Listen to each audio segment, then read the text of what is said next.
शहर आरा से 40 किलोमीटर दूर एक गांव बसा है, जिसकी आबादी कुल 3000 की होगी। गांव में 3 प्रमुख स्थान है। गांव के पश्चिम के किनारे पर एक बड़ा सा तालाब, गांव के बीच में बरगद का पुराना वृक्ष और गांव की पूर्व दिशा में ठाकुर जी का विशाल मंदिर, जिसे गांव के लोग ठाकुरबाड़ी भी कहते हैं। इस गांव में ठाकुरबाड़ी की स्थापना कब हुई, इसकी ठीक ठीक जानकारी किसी के पास नहीं है। लोग कहते हैं कि वर्षों पहले जब यह गांव पूरी तरह से बसा भी नहीं था, तब कहीं से एक संत आकर यहाँ पर झोपड़ी बनाकर रहने लगे थे। वह सुबह शाम ठाकुर जी की पूजा करते, लोगों से मांगकर खा लेते थे और हमेशा पूजा पाठ किया करते थे। गांव के लोगों ने चंदा इकट्ठा करके वहां ठाकुर जी का एक छोटा सा मंदिर बनवा दिया। फिर जैसे जैसे गांव में लोग बसते गए, आबादी बढ़ती गई और मंदिर का विस्तार होता गया। लोग ठाकुर जी के मंदिर में मनौती मानते कि पुत्र हो जाए, मुकदमे में जीत जाए, लड़की की शादी हो जाए, और फिर जिसकी मनौती पूरी होती वह खुशी के मारे ठाकुर जी के पास रुपए, जेवर, अनाज आदि का ढेर लगा देते। अधिक खुशी होती तो ठाकुर जी के नाम अपने खेत का एक छोटा सा टुकड़ा लिख देते। यह परंपरा आज भी जारी है। धार्मिक लोगों की एक समिति है जो ठाकुरबाड़ी की देखरेख और संचालन का काम करती है। प्रत्येक 3 साल के बाद एक महंत और पुजारी की नियुक्ति की जाती है। इसी गांव में रहते हैं हरिहर काका। हरिहर काका 4 भाई हैं। सबकी शादी हो चुकी है। हरिहर काका के अलावा सबके बाल बच्चे हैं। बड़े और छोटे भाई के लड़के काफी सियाने हो गए हैं। 2 की तो शादियां भी हो गईं। उनमें से एक पढ़ लिख कर शहर में नौकरी करता है, लेकिन हरिहर काका को अपनी कोई औलाद नहीं है। भाइयों में हरिहर काका का नंबर दूसरा है। औलाद के लिए हरिहर काका ने 2 शादियां की। लंबे समय तक इंतजार करते रहे, लेकिन बिना बच्चे के उनकी दोनों पत्नियां स्वर्ग से धार गईं। लोगों ने तीसरी शादी करने की सलाह दी, लेकिन अपनी गिरती हुई उम्र और धार्मिक संस्कारों की वजह से हरिहर काका ने इनकार कर दिया। वह इत्मीनान और प्रेम से अपने भाइयों के परिवार के साथ रहने लगे। हरिहर काका के परिवार के पास कुल 60 बीघे खेत हैं। प्रत्येक भाई के हिस्से 15 बीघे पड़ेंगे। खेतीबाड़ी पर यह लोग निर्भर हैं। शायद इसीलिए अब तक संयुक्त परिवार के रूप में ही रहते आ रहे हैं। हरिहर काका के तीनों भाइयों ने अपनी पत्नियों को यह सीख दे रखी थी कि वह हरिहर काका की अच्छी तरह से सेवा करें, समय पर उन्हें नाश्ता दें, किसी भी तरह की कोई तकलीफ उन्हें ना होने दें। कुछ दिनों तक तो हरिहर काका की खूब सेवा हुई, फिर उन्हें कौन पूछने वाला था। हरिहर काका के आगे बची खुची चीजें ही आती। कभी कभी तो हरिहर काका को रूखा सूखा खाकर ही संतोष करना पड़ता। अगर कभी हरिहर काका की तबीयत खराब हो जाती तो वे मुसीबत में पड़ जाते। इतने बड़े परिवार के रहते हुए भी उन्हें कोई पानी देने वाला नहीं था। सभी अपने अपने कामों में व्यस्त हो जाते। मर्द खेतों में चले जाते, औरतें हाल पूछने भी नहीं आती। दालान के कमरे में अकेले पड़े हरिहर काका को स्वयं उठकर अपनी जरूरतों को पूरा करना पड़ता। ऐसे वक्त में अपनी पत्नियों को याद करके हरिहर काका की आंखें भर आती। भाइयों के परिवार के प्रति उनका मोह भंग इसी समय शुरू हुआ था, और फिर एक दिन विस्फोट ही हो गया। उस दिन हरिहर काका की सहन शक्ति जवाब दे गई। उस दिन शहर में काम करने वाले भतीजे का एक दोस्त गांव में आया था। उसी के आगमन के उपलक्ष्य में 2-3 तरह की सब्जियां, रायता, चटनी और बजके आदि बने थे। बीमारी से उठे हरिहर काका का मन स्वादिष्ट भोजन के लिए बेचैन था।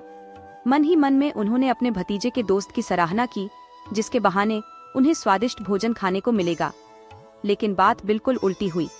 सब लोगों ने खाना खा लिया, लेकिन उन्हें कोई पूछने तक नहीं आया। उनके तीनों भाई खाना खाकर खलिहान में चले गए। उन्हें लगा कि हरिहर काका ने तो पहले ही खाना खा लिया होगा। अंत में हरिहर काका को उनके भाई की पत्नी ने रूखा सूखा खाना लाकर दे दिया। हरिहर काका के बदन में जैसे आग सी लग गई। उन्होंने थाली उठाकर बीच आंगन में फेंक मारी। सारी बहुएं वहां पर आकर इकट्ठी हो गईं। हरिहर काका गरजते हुए कहने लगे, समझ रही हो कि मुफ्त में खिलाती हो? तो अपने मन से यह बात निकाल देना। मेरे हिस्से के खेत की पैदावार इस घर में आती है। उसमें से 2-4 नौकर रख लूं तो आराम से जीवन बिता लूंगा। किसी चीज की कोई कमी नहीं होगी। मैं अनाथ और बेसहारा नहीं हूँ। मेरे धन पर तो तुम सब मौज करती हो, लेकिन अब मैं तुम सबको बताऊंगा। जिस वक्त यह बोल रहे थे, उसी वक्त ठाकुरबाड़ी के पुजारी जी उनके आंगन में बिराजे थे। वे वार्षिक उत्सव के लिए घी और शक्कर लेने के लिए आए थे। ठाकुरबाड़ी में लौटकर उन्होंने सारी बात महंत जी को पूरे विस्तार से बता दी। महंत जी के कान खड़े हो गए। वह दिन उन्हें बहुत ही शुभ महसूस हुआ। उसी समय वे ठाकुर बारी से चल पड़े। संयोग अच्छा था, हरिहर काका के आंगन तक नहीं जाना पड़ा। रास्ते में ही हरिहर काका मिल गए। वे घर से निकलकर खलिहान की तरफ जा रहे थे, लेकिन महंत जी ने उन्हें खलिहान की ओर नहीं जाने दिया। अपने साथ ठाकुर बारी में वे उन्हें ले आए।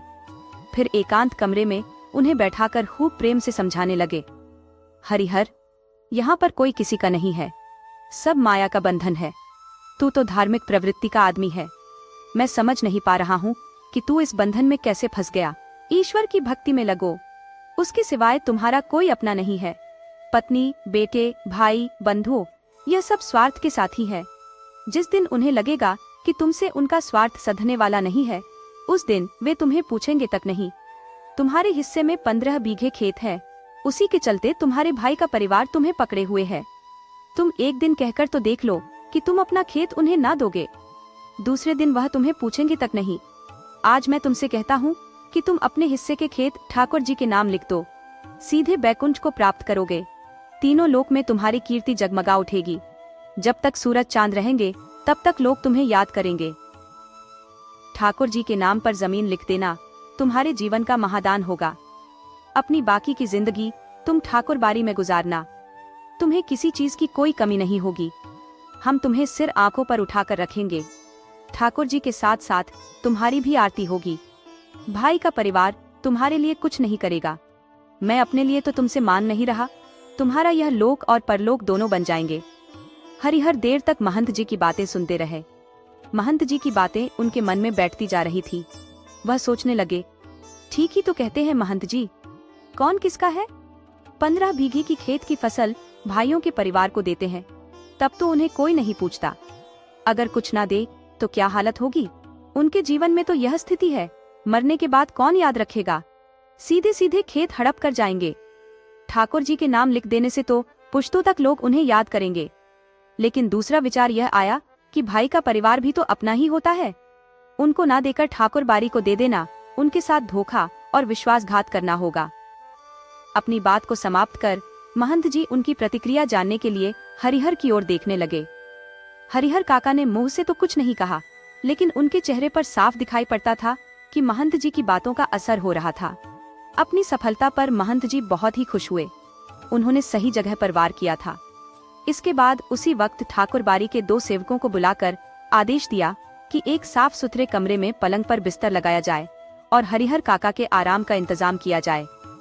हरिहर काका के भाई जब खलिहान से लौटे तो उन्हें इस दुर्घटना का पता चला। पहले तो वे अपनी पत्नियों पर खूब बरसे और फिर एक जगह बैठकर सोचने लगे। किसी व्यक्ति ने उनसे कुछ भी नहीं कहा था। महंत जी ने हरिहर काका को क्या क्या समझाया है, इसकी भी जानकारी उन्हें नहीं थी, लेकिन इसके बावजूद उनका मन शंकालु और बेचैन हो रहा था। दरअसल बहुत सारी बातें ऐसी ही होती हैं जिनकी जानकारी बिना बताए ही लोगों को मिल जाती है। शाम होते होते हरिहर काका के तीनों भाई ठाकुर बारी जा पहुंचे। उन्होंने हरिहर काका को वापस घर चलने के लिए कहा। इससे पहले कि हरिहर काका कुछ कहते, महंत जी बीच में आए और कहने लगे, आज हरिहर को यहीं पर रहने दो। बीमारी से उठा है, इसका मन अशांत है। ईश्वर के दरबार में रहेगा तो शांति मिलेगी। लेकिन उनके भाई उन्हें घर ले चलने की जिद करने लगे। इस पर ठाकुर बारी के बाकी लोग उन्हें समझाने लगे। वहाँ पर उपस्थित गांव के लोगों ने भी यही कहा, एक रात ठाकुर बारी में रह जाएगा तो क्या हो जाएगा। आखिरकार भाइयों को निराश होकर वहाँ से लौटना पड़ा। रात में हरिहर काका को भोग लगाने के लिए तरह तरह के व्यंजन और मिष्ठान लाए गए। वैसे मिष्ठान तो उन्होंने कभी जिंदगी में नहीं खाए थे। घी में टपकते हुए मालपुए, रसगुल्ले, लड्डू, छेने की तरकारी, दही, खीर पुजारी जी ने स्वयं अपने हाथों से खाना परोसा। पास ही बैठे महंत जी धर्म चर्चा से मन को शांति पहुंचा रहे थे। एक ही रात में ठाकुर बारी में जो सुख, शांति और संतोष पाया, वह हरिहर काका ने जीवन में कभी नहीं पाया था। इधर तीनों भाई रात भर सो नहीं सके। भावी आशंका उनके मन में चल रही थी। सोच रहे थे, 15 बीघे खेत इसी गांव की उपजाऊ जमीन है, 2 लाख से अधिक की संपत्ति है। अगर हाथ से निकल गई तो फिर कहीं के नहीं रहेंगे। सुबह तड़के होते ही तीनों भाई दोबारा से ठाकुर बारी जा पहुंचे। हरिहर काका के पांव पकड़कर वे रोने लगे। अपनी पत्नियों की गलती के लिए माफी मांगने लगे। खून के रिश्ते की माया फैलाई। हरिहर काका का दिल पसीज गया। वह वापस अपने घर लौट आए। लेकिन यह क्या? इस बार अपने घर पर जो बदलाव उन्हें मिला वह बहुत ही सुखद था। वे आश्चर्य में पड़ गए। घर के सभी लोग हरिहर काका की खातिरदारी और सेवा में लग गए। भाइयों की पत्नियां और बहुएं सभी उनकी सेवा में हमेशा तैयार थी। हरिहर काका आराम से आंगन में पड़े रहते। जिस किसी चीज की इच्छा होती आवाज लगाते और वह वस्तु हाजिर हो जाती। वे समझ गए थे कि यह सब महंत जी के चलते हो रहा है, इसीलिए महंत जी के प्रति उनके मन में आदर और श्रद्धा और भी ज्यादा बढ़ गई थी।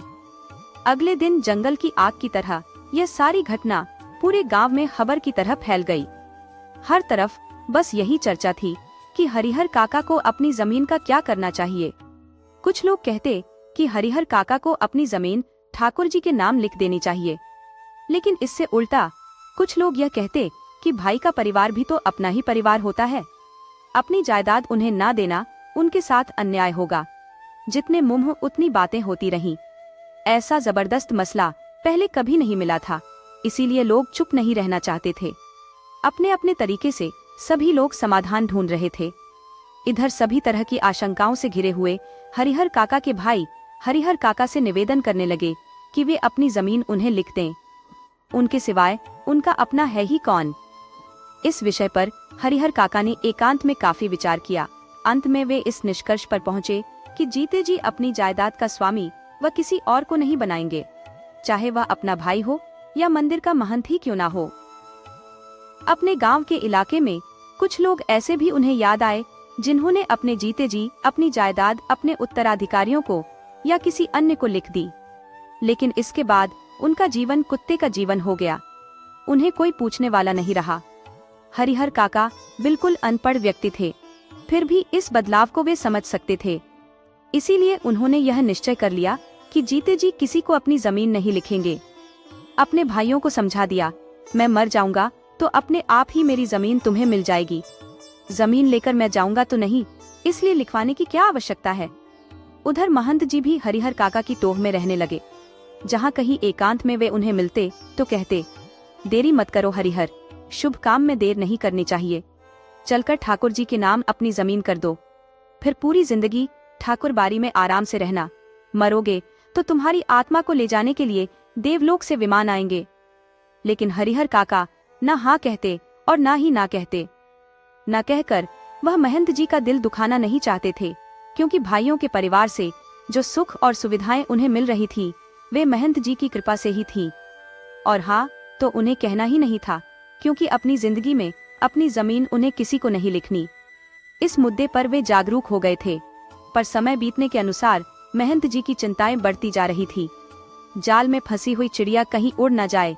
महंत जी को लग रहा था कि हरिहर धर्म संकट में पड़ गया है। एक ओर वह चाहता है कि ठाकुर जी को लिख दूं, किंतु दूसरी ओर भाई के परिवार की मोह माया के बंधन में वह फंसा हुआ है। ऐसी स्थिति में हरिहर का अपहरण करके जबरदस्ती उससे लिखवाने के अलावा कोई दूसरा रास्ता नहीं है। बाद में हरिहर स्वयं ही राजी हो जाएगा। असल में महंत जी लड़ाकू और दबंग किस्म के आदमी थे। उन्होंने हरिहर का अपहरण करने की योजना बना ली। अपनी योजना को पूरा करने के लिए वे जी जान से जुट गए। हालांकि इस बात के बारे में उन्होंने किसी से कुछ नहीं कहा। हरिहर काका के भाइयों को इसकी भनक तक नहीं थी। आधी रात के आसपास ठाकुर बारी के कुछ सेवक हाथों में हथियार लिए हुए हरिहर काका के आंगन में आ धमके। हरिहर काका के भाई इस अचानक हुए हमले के लिए तैयार नहीं थे। इससे पहले कि वे कुछ कर पाते, आक्रमणकारी हरिहर काका को अपनी पीठ पर लाद कर वहां से चंपत हो गए। गांव में किसी ने भी ऐसी घटना ना देखी और ना ही सुनी। सारा गांव जाग गया। सभी लोग हरिहर काका के भाइयों के साथ उन्हें ढूंढने निकले। उन्हें लगा कि यह महंत जी का काम है। वे दलबल के साथ ठाकुर बारी जा पहुंचे, लेकिन वहां पर खामोशी और शांति नजर आई। उन्हें लगा ये काम महंत जी का नहीं है, बाहर के डाकुओं का है। वे अब फिरौती के रूप में मोटी रकम वसूल करेंगे। तभी ठाकुर बारी के अंदर से बातचीत करने की आवाजें आने लगी। आवाज धीमी थी, लेकिन सबके कान खड़े हो गए। उन्हें यकीन हो गया कि हरिहर काका अंदर ही है। अब क्या था? वे सभी ठाकुर बारी का फाटक पीटने लगे। तभी ठाकुर बारी के अंदर से गोलियां चलने लगी। सभी लोग घबराकर वहां से भागे। हरिहर काका के भाई उसी समय थाने जा पहुंचे। इधर ठाकुरबाड़ी के अंदर महंत जी और उनके कुछ विश्वसनीय आदमी मौजूद थे, जो सादे और लिखे हुए कागजों पर अनपढ़ हरिहर काका के अंगूठे के निशान जबरदस्ती ले रहे थे। हरिहर काका महंत जी के इस व्यवहार से जैसे आसमान से जमीन पर आ गिरे थे। उन्होंने कभी सपने में भी नहीं सोचा था कि महंत जी इस प्रकार का काम करेंगे। जिस महंत को वह आदर और श्रद्धा से देखते थे, उन्हें वह अब दुराचारी और पापी नजर आने लगे थे। अब उन्हें अपने भाइयों का परिवार महंत की तुलना में ज्यादा पवित्र, नेक और अच्छा लगने लगा था। हरिहर काका ठाकुरबाड़ी से अपने घर पहुंचने के लिए बेचैन थे, लेकिन लोग उन्हें पकड़े हुए थे। महंत जी उन्हें समझा रहे थे, हरिहर, तुम्हारे भले के लिए ही यह सब हो रहा है। अभी तुम्हें लगेगा कि हम लोग तुम्हारे साथ जोर जबरदस्ती कर रहे हैं, लेकिन बाद में तुम समझ जाओगे कि जिस धर्म संकट में तुम पड़े थे, उसे उबारने के लिए बस यही एक रास्ता था। एक और ठाकुरबाड़ी के भीतर जबरन अंगूठे के निशान लेने और पकड़कर समझाने का काम चल रहा था। दूसरी ओर हरिहर काका के तीनों भाई सुबह होने से पहले ही पुलिस की जीप के साथ ठाकुरबाड़ी आ पहुंचे। पुलिस ने ठाकुरबाड़ी का घेरा डाल लिया और सुबह होने की प्रतीक्षा करने लगे। हरिहर काका के भाइयों ने सोचा था कि जब वे पुलिस के साथ ठाकुरबाड़ी पहुंचेंगे तो भी भीतर से हमले होंगे और ठाकुरबाड़ी के अंदर के लोग रंगे हाथों पकड़े जाएंगे, लेकिन ऐसा कुछ भी नहीं हुआ। ठाकुरबाड़ी के अंदर से एक रोड़ा भी बाहर नहीं आया। शायद उन्होंने पुलिस को आते हुए देख लिया था। सुबह होने में अभी कुछ देर थी, इसीलिए पुलिस इंचार्ज रह रहकर ठाकुरबाड़ी के फाटक खोलने का और आत्मसमर्पण करने के लिए आवाज लगा रहे थे। सुबह तड़के एक साधु ने ठाकुरबाड़ी का फाटक खोला। पुलिस इंचार्ज ने साधु के पास हरिहर काका और ठाकुरबाड़ी के महंत और पुजारी के बारे में पूछा, लेकिन उसने कुछ भी बताने से इनकार कर दिया। पुलिस इंचार्ज ने उसे कई बार समझाया, डांट लगाई, धमकियां दी, लेकिन वह हर बार बस एक ही बात कहता, मुझे कुछ मालूम नहीं। ऐसे वक्त में पुलिस के पास मारपीट का सहारा लेकर भी बात उगलवाने का हुनर होता है, लेकिन उस साधु को देखकर पुलिस इंचार्ज कुछ न कर सका। पुलिस इंचार्ज के नेतृत्व में पुलिस के जवान ठाकुरबाड़ी की तलाशी लेने लगे, लेकिन सभी कमरों के देखने के बाद भी हरिहर काका वहां पर ना मिले। बस उस अकेले साधु के अलावा ठाकुरबाड़ी में कोई नहीं था। हरिहर काका के भाई चिंता, परेशानी और दुख के कारण आश्चर्य में घिरे हुए थे। ठाकुरबाड़ी के महंत और बाकी लोग हरिहर काका को कहां लेकर भाग गए?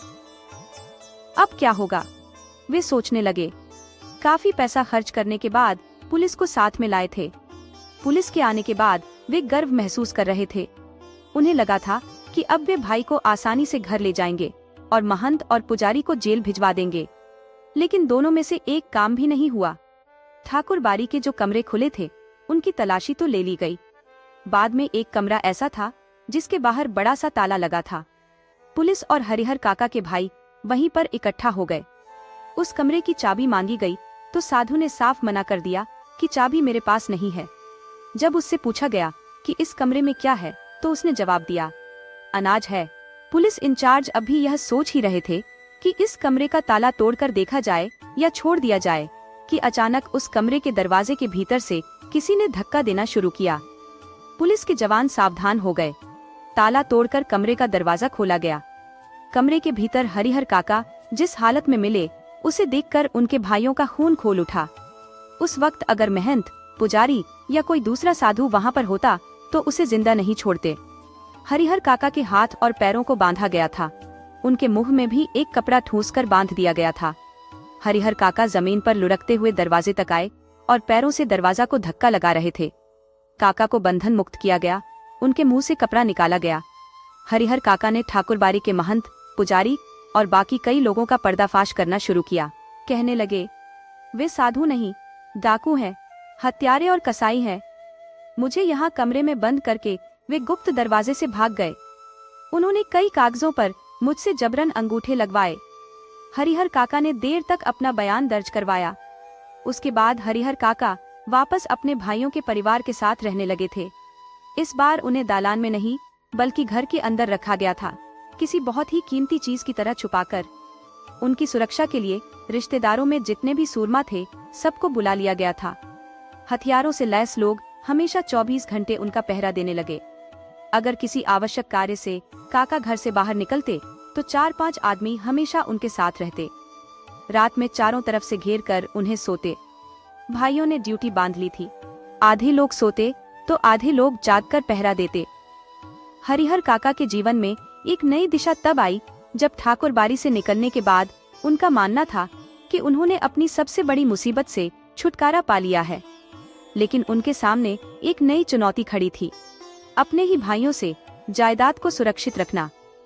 जब ठाकुर बाड़ी के महंत ने हरिहर काका को जबरन अंगूठे के निशान लगवाकर उनके सारे अधिकार छीनने की कोशिश की, तब हरिहर काका को अपनी भयानक भूल का एहसास हुआ। जिस महंत को उन्होंने हमेशा धर्म और पवित्रता का प्रतीक माना था, वह एक ठग और धोखेबाज निकला। इस घटना ने हरिहर काका को यह सिखाया कि भरोसा करना कितना खतरनाक हो सकता है। गांव वालों ने जब देखा कि ठाकुर बाड़ी के साधु महंत और हरिहर काका के भाइयों ने किस तरह से हरिहर काका के साथ दुर्व्यवहार किया, तो वे हरिहर काका के प्रति सहानुभूति दिखाने लगे। लेकिन हरिहर काका को अब समझ में आ गया था कि उनके अपने ही भाई उनके साथ क्यों अचानक इतनी भक्ति और सेवा करने लगे थे। यह सब उनके जायदाद के लिए था, न कि उनके प्रति सच्ची भावनाओं के कारण। हरिहर काका ने अब निर्णय कर लिया था कि वे न तो महंत को और न ही अपने भाइयों को अपनी संपत्ति देंगे। वे अपनी जायदाद का मालिकाना हक किसी भी कीमत पर नहीं छोड़ेंगे। उन्होंने अपने भाइयों और महंत दोनों से ही दूरी बनाकर रखना शुरू कर दिया। हरिहर काका के भाइयों ने जब देखा कि उनके सारे प्रयास विफल हो रहे हैं, तो उन्होंने सीधे सीधे धमकी देने और हिंसा का सहारा लेना शुरू किया। एक रात भाइयों ने हथियारों के साथ हरिहर काका को घेर लिया और जबरन दस्तावेजों पर हस्ताक्षर करने के लिए मजबूर किया।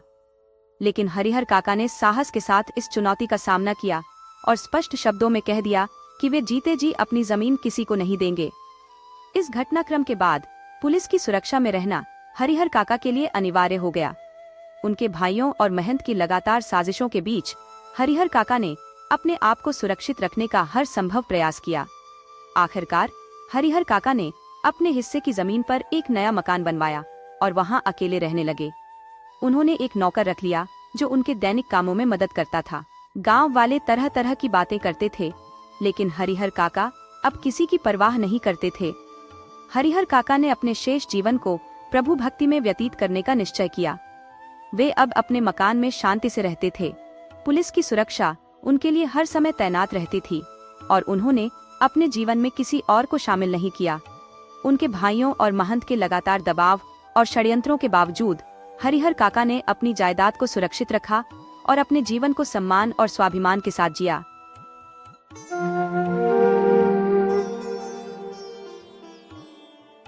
बात बहुत ही पुरानी है। एक गांव में सरजू नाम का एक किसान रहता था। बेचारा बहुत ही मेहनती था। सारा दिन वह अपने खेतों में हल चलाता रहता, लेकिन फिर भी उसकी आमदनी बहुत ही कम थी। उसकी एक इच्छा थी कि उसके पास कुछ अशर्फियां हो जिन्हें वह एक थैली में रखे और यह कह सके कि यह उसकी मेहनत की कमाई है। लेकिन उसकी यह इच्छा कभी पूरी ना हो सकी। एक साल ऐसा भी आया जब किसान की फसल बहुत ही अच्छी हुई थी। फसल बेचकर उसकी अच्छी आमदनी भी हुई। अब उसे लगा कि शायद उसके दिल की इच्छा पूरी हो जाएगी। जब साल के आखिर में पूरा हिसाब किताब हुआ, तब उसे पता चला कि उसके पास कम से कम 400 अशर्फियां बच गई हैं। इन्हें वह एक थैली में रख सकता है और यह कह सकता है कि यह उसकी मेहनत की कमाई है। सरजू बहुत ही खुश हुआ और वह एक दर्जी के पास गया। दर्जी को उसने एक सुंदर सी थैली सिलने के लिए कहा। जब थैली बनकर तैयार हो गई, तो सरजू ने अशर्फियां उसमें डाल दी और अपने घर में एक सुरक्षित जगह पर रख दी। अब सरजू प्रतिदिन उन अशर्फियां को निकालता, उन्हें गिनता और खुश होता। एक दिन की बात है, जब सरजू अशर्फियां गिन रहा था और खुश हो रहा था, तब उसने सोचा कि क्यों ना मैं अपने रिश्तेदारों को घर में दावत के लिए बुलाऊं। यह सोचकर उसने थैली में से कुछ अशर्फियां निकालकर अपनी जेब में रख ली और बाकी अशर्फियां को थैली में ही रख दिया। तभी उसके दरवाजे पर दस्तक की आवाज हुई। सरजू घबरा गया कि कोई उसे अशर्फियां गिनते हुए देख ना ले। उसने जल्दी से सामने रखे हुए एक खाली मटके में वह थैली छुपा दी। दरवाजा खोला तो उसका दोस्त सामने खड़ा था। सरजू का दोस्त उसे किसी काम से लेकर जाना चाहता था। तब सरजू ने अपनी पत्नी को आवाज देकर कहा कि मेरे वापस आने तक तुम मेरा खाना तैयार करके रखना। सरजू और उसके दोस्त के जाने के बाद सरजू की पत्नी ने खाना बनाना शुरू किया। खाना बनाने के लिए उसे पानी की आवश्यकता पड़ी। किस्मत की बात है कि उसी समय उसके घर के आगे से गांव का कसाई गुजर रहा था। सरजू की पत्नी ने जब उसे देखा तो आवाज लगाकर उसे पानी लाने को कहा और वह मटका उसके हाथ में थमाया जिसमें अशरफिया की थैली रखी थी। कसाई असल में बाजार में बकरा खरीदने के लिए जा रहा था। वह मटका लेकर पानी भरने के लिए चल दिया। अभी वह कुछ दूर ही पहुंचा था कि उसने महसूस किया कि मटके में कोई चीज रखी हुई थी। कसाई ने मटके में हाथ डालकर वह चीज निकाली तो वह अशरफिया की थैली थी। अशरफिया को देखकर उसकी खुशी का ठिकाना न रहा। वह यह सोच रहा था कि आज तो बिना किसी मेहनत के ही इतनी दौलत हाथ में आ गई है। एक बार तो उसके दिल में यह ख्याल आया कि यह थैली वह सरजू की पत्नी को वापस दे दे, लेकिन फिर वह सोचने लगा कि अगर उसे इस थैली के बारे में पता होता तो वह यह मटका उसके हाथ में नहीं देती। यही सोचकर कसाई ने थैली अपने पास ही रखने का फैसला किया। वह अब पानी लाने के बारे में भूल चुका था। सोचने लगा कि इस धन को वह जरूरत के समय के लिए बचा कर रखेगा और अपना काम करता रहेगा। वह कसाई गांव के पशु बाजार में पहुंचा और उसके पास जो पैसे पहले से थे उन पैसों से एक मोटा ताजा लंबा चौड़ा बकरा खरीद लिया। बकरा लेकर वह अपने घर की तरफ वापस चल दिया तो उसे ख्याल आया कि उसने यह थैली अपने पास रखी तो चोरी हो जाने का डर है और अगर कहीं जमीन में भी गाड़ दे तो हर वक्त उसे डर लगा रहेगा। उसका कोई ऐसा दोस्त भी नहीं जिसके पास वह थैली अमानत के तौर पर रखवा दे। आजकल लोगों का कोई भरोसा नहीं है। क्यों ना इस थैली को बकरे के मुंह में ठूस कर किसी तरह इसके गले के नीचे उतार दूं। जब इस बकरे को काटूंगा तो यह थैली भी निकाल लूंगा। बस फिर बेचारे बकरे को उसने जबरदस्ती थैली निगलवा दी। बकरे को उसने अपने घर पर बांधा और फिर किसी जरूरी काम से बाहर चला गया। उधर सरजू किसान जब अपने दोस्त के साथ उसका काम करवाकर घर वापस आने लगा तो रास्ते में कसाई का घर पड़ा। सरजू ने देखा कि एक मोटा ताजा लंबा चौड़ा बकरा खड़ा है। वह सोचने लगा, क्यों ना इस बकरे को मैं अपने घर में होने वाली दावत के लिए ले चलता हूँ। सरजू ने बकरे को खरीदने का फैसला कर लिया। उसने कसाई के लड़के को बकरे के दाम दिए और बकरे को अपने घर की तरफ ले चला। घर पहुंचकर सरजू को अपनी थैली की याद आई। उसने मटके को तलाश किया तो मटका घर से गायब था। वह अपनी पत्नी से पूछने लगा। जब उसे सच्चाई पता लगी तो सरजू ने अपना सिर पीट लिया। बहुत देर तक वह उन अशरफियों के लिए दुखी होता रहा।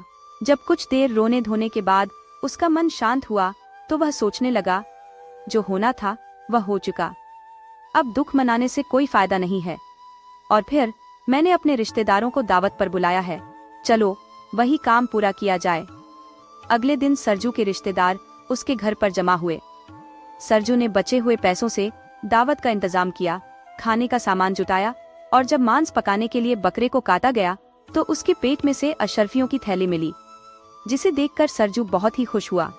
उसने तुरंत थैली को धोया, अशरफियां निकाली और एक एक अशरफी को वह गिनने लगा। अशरफियां पूरी थीं। यह देखकर सरजू खुशी के मारे झूमने लगा। वह एक एक अशरफी को चूमता और फिर रखता। सोचने लगा कि यह अजीब इत्तेफाक है, मेरा खोया हुआ धन मुझे वापस मिल गया। ऐसा चमत्कार रोज रोज नहीं होता। इसके बाद सरजू सोचने लगा कि अब इस थैली को अपनी कमर में बांध कर रखूंगा। यह हर वक्त मेरी कमर से झूलती रहेगी। मैं अब एक पल के लिए भी इस थैली को अपने आप से अलग नहीं करूंगा। सरजू की पत्नी इस बात को लेकर उसको खरी खोटी सुनाने लगी कि धन का इतना लालच करना ठीक नहीं है। सरजू कहने लगा, मैं तो सिर्फ अपनी तरफ से अपने धन की हिफाजत कर रहा हूँ, आगे ईश्वर की मर्जी। इसी तरह से 2-4 दिन बीते। सरजू एक दिन झरने पर नहाने के लिए जा रहा था। उसने अपनी थैली निकालकर एक पत्थर पर रख दी। जब वह नहाकर वापस आया उसने कपड़े पहने, परंतु अपनी थैली वहीं पर भूल गया। सरजू अपने घर की तरफ चला गया। सरजू के वहां से जाते ही एक चरवाहा वहां पर आया। चरवाहा वहां पर अपनी भेड़ बकरियों को पानी पिलाने के लिए आया था। उसकी नजर थैली पर पड़ी। उसने थैली उठाकर खोली तो उसमें अशरफियां देखकर चरवाहा खुशी से पागल हो गया। घर पहुंचकर उसने अशरफियां गिनी तो ये पूरी 300 थी। चरवाहे ने भी अशरफियों के साथ वही किया जो कसाई ने किया था और फिर किसी बुरे वक्त के लिए अशरफियां संभाल कर रख दी और अपनी बकरियों को चराता रहा। इतने में सरजू को अपनी थैली की याद आई तो वह भाग भाग कर झरने की तरफ आया। उसने थैली को बहुत तलाश किया परंतु थैली नहीं मिली। आखिर में रोता पीटता सरजू अपने घर वापस आ गया। जब उसने अपनी पत्नी को थैली के गुम हो जाने के बारे में बताया तो पत्नी ने सरजू को खूब खरी खोटी सुनाई। कहने लगी, तुम अशरफिया को हर समय अपनी छाती से लगाए रखते थे, जबकि मेरी और घर की किसी भी जरूरत का तुम ख्याल नहीं करते थे। ना ही तुमने उन अशरफियों में से कभी किसी गरीब को कोई दान दिया, इसीलिए तुम्हारे साथ ऐसा हुआ। अच्छा हुआ कि भगवान ने तुम्हारी थैली गायब कर दी। अब सरजू को अपनी गलती का एहसास हुआ और वह बहुत ही शर्मिंदा हुआ। उसने ईश्वर से प्रार्थना की और यह वादा किया कि वह धन को जमा नहीं करेगा। वह अपने परिवार की जरूरतों और दूसरों की सहायता पर धन खर्च करेगा। दूसरी तरफ वह चरवाहा अशरफियों की थैली को बगल में दबाए हुए बकरियां चराता रहा। जब वह एक कुएं के करीब से गुजरा तभी कुछ घुड़सवार उसे अपनी ओर आते हुए दिखाई दिए। उसे लगा कि अशरफिया की थैली कहीं उससे छिन ना जाए, इसीलिए उसने थैली कुएं में डाल दी। अब क्योंकि अंधेरा होने वाला था तो चरवाहा थैली को कुएं में ही छोड़कर बकरियों को लेकर घर वापस आ गया। दूसरे दिन सरजू उसी रास्ते से गुजर रहा था। दोपहर का समय था, उसे प्यास लगने लगी। जब वह कुएं के पास पहुंचा तो उसने पानी निकालने के लिए बाल्टी को कुएं के अंदर फेंका। जब पानी से भरी हुई बाल्टी सरजू तक पहुंची तो उसमें अशरफियों की थैली भी रखी हुई थी। थैली को देखते ही सरजू की आंखों में चमक आ गई। सरजू ने अपने आप को संभाला और ईश्वर का लाख लाख धन्यवाद करने लगा। वह वापस अपने घर पहुंचा। घर पहुंचकर उसने अपनी पत्नी को सारी बात बताई। सरजू ने जब उन अशरफियों की गिनती की तो वह पूरी 300 थी। वह सोचने लगा कि जितना धन मेरा खोया था उतना ही मुझे वापस मिल गया। अब जो वादा मैंने किया था उसे पूरा करूंगा। इसमें से उसने कुछ अशरफियां अपने बाल बच्चों पर खर्च की, कुछ दीन दुखियों की सहायता के लिए खर्च की। इस तरह से उसने 200 अशरफियां खर्च कर दी। उधर जब चरवाहा कुएं में से थैली निकालने के लिए गया तो थैली वहां पर मौजूद नहीं थी। यह देखकर चरवाहे की आंखों के आगे अंधेरा छाने लगा। वह रात दिन इसी दुख में परेशान रहने लगा।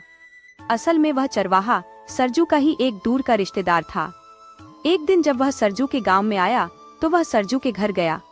सरजू उसे देखकर बड़ा ही खुश हुआ। उसने चरवाहे को खाना खिलाया और फिर दोनों बातें करने लगे। लेकिन सरजू ने महसूस किया कि चरवाहा बहुत ही परेशान और दुखी नजर आ रहा था। जब सरजू ने इसका कारण पूछा तो चरवाहा कहने लगा, ईश्वर ने एक बड़े ही लंबे समय के बाद मुझे कुछ धन दिया था।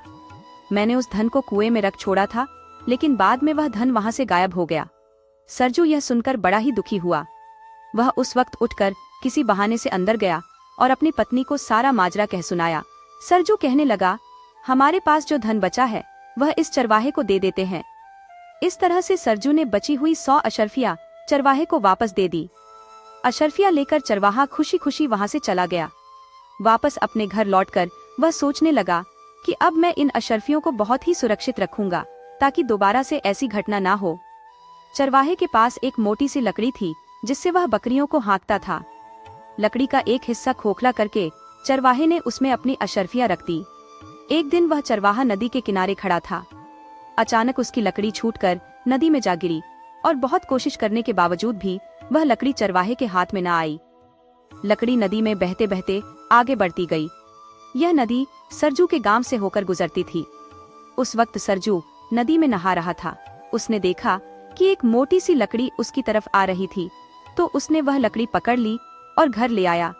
घर आकर सरजू ने देखा कि उसकी पत्नी चूल्हे पर बैठी हुई खाना बना रही थी और ईंधन खत्म होने वाला है। सरजू ने लकड़ी के 2 टुकड़े किए और उन्हें चूल्हे में डालने ही वाला था कि अचानक अशरफियां छन छन करती हुई नीचे गिर पड़ी।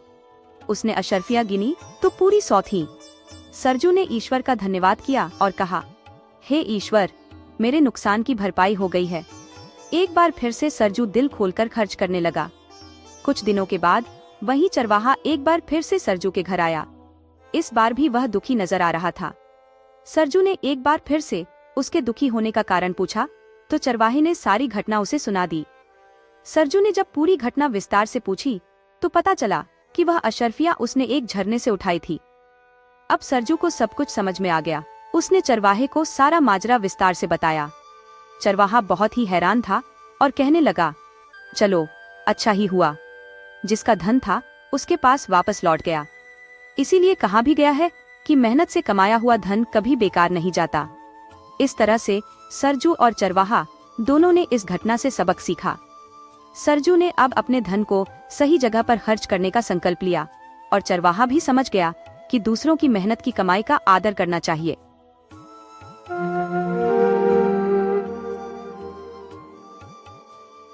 बाबू रामदास बेचारे सीधे साधे आदमी थे।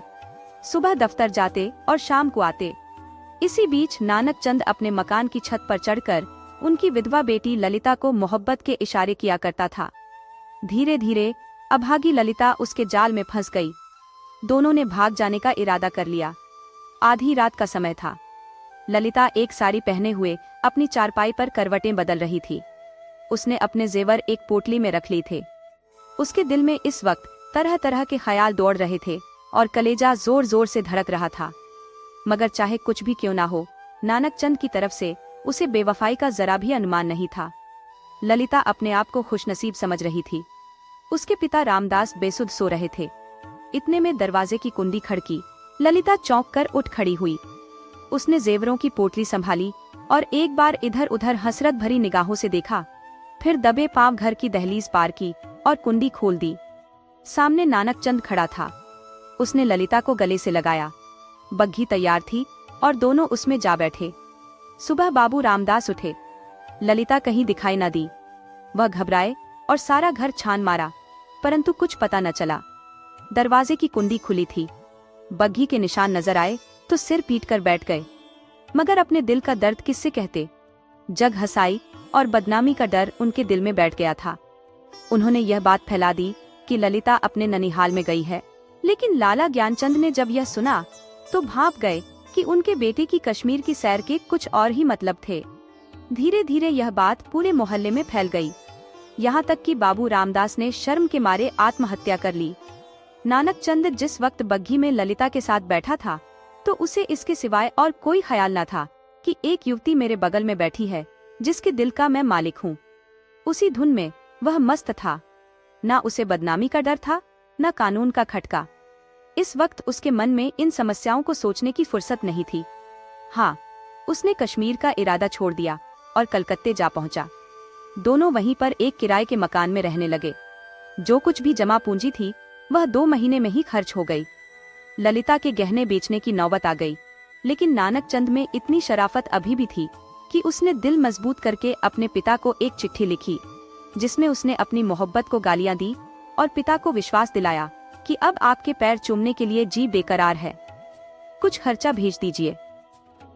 उसके पिता लाला साहब ने जब खत पढ़ा तो यकीन हो गया कि चलो, जिंदा तो है और खैरियत से है। धूमधाम से सत्यनारायण की कथा सुनी और रुपया भेज दिया। लेकिन जवाब में खत में लिखा, खैर, जो कुछ तुम्हारी किस्मत में था वह हो गया। अभी इधर आने का इरादा मत करो। यहाँ पर तुम बहुत ही बदनाम हो गए हो। तुम्हारी वजह से मुझे बिरादरी से नाता तोड़ना पड़ेगा।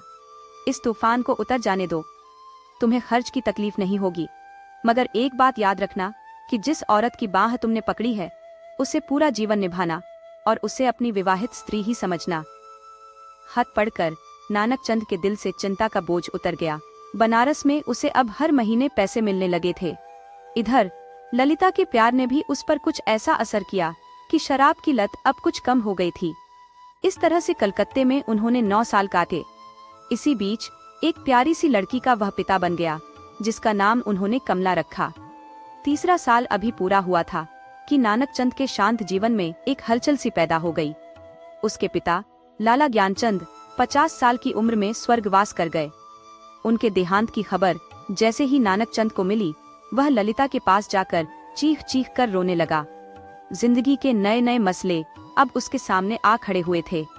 इन 3 सालों की संभली हुई जिंदगी ने अब उसे नशेबाजी से काफी दूर कर दिया था। उसे अब यह फिक्र सवार हुई कि जाकर बनारस में अपनी जायदाद का कुछ इंतजाम किया जाए, वरना सारा कारोबार मिट्टी में मिल जाएगा। लेकिन ललिता का क्या करूं? अगर उसे भी वहां लेकर चलता हूं तो 3 साल की पुरानी घटनाएं फिर से ताजा हो जाएंगी और फिर से एक हलचल होगी जो मुझे वहां पर बहुत ही जलील करेंगी। इसके अलावा उसे अब कानूनी औलाद की भी जरूरत नजर आने लगी थी, जबकि ललिता से पैदा हुई उसकी बेटी कमला कानूनी औलाद नहीं थी। एक विचार यह भी मन में आता था कि ललिता को अपनी विवाहित स्त्री के रूप में मशहूर कर दे, लेकिन फिर सोचता कि लोगों की नजरों में मैं उसे भगा कर लाया हूँ। एक बात यह भी थी कि अब नानक चंद को ललिता से वह पहले वाली मोहब्बत नहीं थी। नानक चंद के मन में जिंदगी की नई नई उमंगें पैदा होने लगी। एक बार तो उसके मन में आया कि ललिता को यहाँ पर छोड़कर बनारस भाग जाऊं। फिर सोचता कि ऐसा करने पर 2-4 दिन में ही सारा पर्दाफाश हो जाएगा और ललिता तीसरे ही दिन बनारस पहुंचकर मेरे सिर पर सवार हो जाएगी। तो क्यों ना कोई ऐसी तरकीब निकालूं जिससे सांप भी मर जाए और लाठी भी न टूटे। सोचते सोचते आखिर उसे एक तरकीब सूझी। वह एक दिन शाम को दरिया की सैर का बहाना बनाकर घर से निकला और रात को घर वापस ना लौटा। दूसरे दिन सुबह को एक चौकीदार ललिता के पास आया और उसे थाने में ले गया। ललिता हैरान थी कि क्या माजरा है। उसके दिल में तरह तरह की शंकाएं पैदा हो रही थी। वहां पर पहुंची तो जैसे उसकी आंखों में अंधेरा छा गया। उसने देखा कि नानक चंद के कपड़े खून में तरबतर पड़े थे और उसकी वही सुनहरी घड़ी, वही रेशमी साफा पुलिस को मिला था। पुलिस को अंदेशा था कि किसी ने नानक चंद का कत्ल कर डाला है। 2-3 हफ्ते तक पुलिस की तहकीकात चली, परंतु खूनी का कोई पता न चला। वही नानक चंद भागकर बनारस पहुंच गया और उसकी शादी की तैयारियां शुरू हो गई। नानक चंद की शादी एक बड़े ही रईस घराने में हुई। धीरे धीरे फिर से उन्हीं पुराने दोस्तों के साथ उठना बैठना होने लगा और शराब के द्वार फिर से चल पड़े। नानक चंद की शादी को कुछ ही दिन बीते कि तपेदिक के बुखार ने उसकी पत्नी की जान ले ली। परंतु नानक चंद ने फिर से दूसरी शादी कर ली। इस बार उसकी पत्नी बहुत ही सुंदर और आभूषणों से लदी फदी थी, जो नानक चंद को भा गई और एक ही साल में उसे एक बच्चा भी पैदा हो गया। नानक चंद अपनी गृहस्थी में आनंद से जी रहा था, लेकिन किस्मत को शायद कुछ और ही मंजूर था। शहर में प्लेग की महामारी फैली, उसकी पत्नी की मृत्यु हो गई और 3 बरस का प्यारा लड़का हाथ से चला गया। उसके दिल पर ऐसा दाग लगा कि जिसका कोई मरहम न था। नानक चंद की सारी अय्याशियां अब खत्म हो चुकी थीं। दिल पर दुख के बादल छा गए और तबीयत संसार से विरक्त हो गई। इन सभी दुर्घटनाओं ने नानक चंद के दिल में मरे हुए इंसान को एक बार फिर से जिंदा कर दिया था। जब वह निराशा के यातनापूर्ण अकेलेपन में पड़ा होता तो इन घटनाओं को याद करता उसका दिल रोने लगता। उसे लगता कि ईश्वर ने उसके पापों की सजा उसे दी है। धीरे धीरे यह ख्याल उसके दिल में मजबूत हो गया। कभी उसके मन में ख्याल आता, उफ, मैंने उस मासूम औरत पर कैसा जुर्म किया, कैसी बेरहमी की, ये सब उसी का दंड है। ये सब सोचते सोचते ललिता की मासूम तस्वीर उसकी आंखों के सामने आ खड़ी होती। इस लंबी अवधि में नानक चंद के दिल में कई बार ललिता की याद आई थी, परंतु शराब के नशे में वह सब भूल जाता। सोचता, मालूम नहीं कि वह जिंदा भी है या मर गई। एक रोज वह कलकत्ते के लिए रवाना हो गया। सुबह का समय था जब वह कलकत्ते पहुंचा और अपने पुराने घर को चला। सारा शहर अब कुछ बदल सा गया था। बहुत तलाश करने के बाद उसे अपना पुराना घर नजर आया। नानक चंद का दिल जोर से धड़कने लगा और भावनाओं में हलचल पैदा हो गई। उसने एक पड़ोसी से पूछा कि इस मकान में कौन रहता है। एक बूढ़ा था, कहने लगा, यहाँ पर एक लड़की है और उसकी विधवा माँ रहती है, कपड़ों की सिलाई करती है। जब से उसका आदमी मर गया तब से यही काम करके अपना पेट पालती है। नानक चंद ने अपने घर के द्वार पर दस्तक दी। द्वार खुला और एक 21 वर्ष की सुंदर कन्या उसके सम्मुख आ खड़ी हुई। नानक चंद ने तुरंत पहचान लिया कि यह उसकी बेटी कमला ही है और उसकी आंखों में आंसुओं का सैलाब उमड़ आया। उसका हृदय यह चाहता था कि वह अपनी पुत्री को गले से लगा ले। उसे ऐसा प्रतीत हो रहा था मानो उसने कुबेर का खजाना प्राप्त कर लिया हो। अपनी आवाज को संभालते हुए वह बोला, बेटी, जरा अपनी अम्मा से कह दो कि बनारस से कोई आदमी आया है। लड़की भीतर चली गई और कुछ ही पलों में ललिता द्वार पर आई। ललिता ने नानक चंद की ओर देखा और एक ठंडी सांस ली। पतिव्रता, धैर्य और निराशा की जीवित मूर्ति उसके सामने खड़ी थी। नानक चंद ने बहुत प्रयास किया, लेकिन वह अपने आंसुओं को रोक नहीं पाया और अनायास ही रोने लगा। जब ललिता ने उसे देखा तो वह आश्चर्य के सागर में डूब गई। वह चित्र जो उसके दिल पर अंकित था आज सजीव उसके सामने खड़ा था। ललिता पर जैसे एक बेहोशी सी छा गई।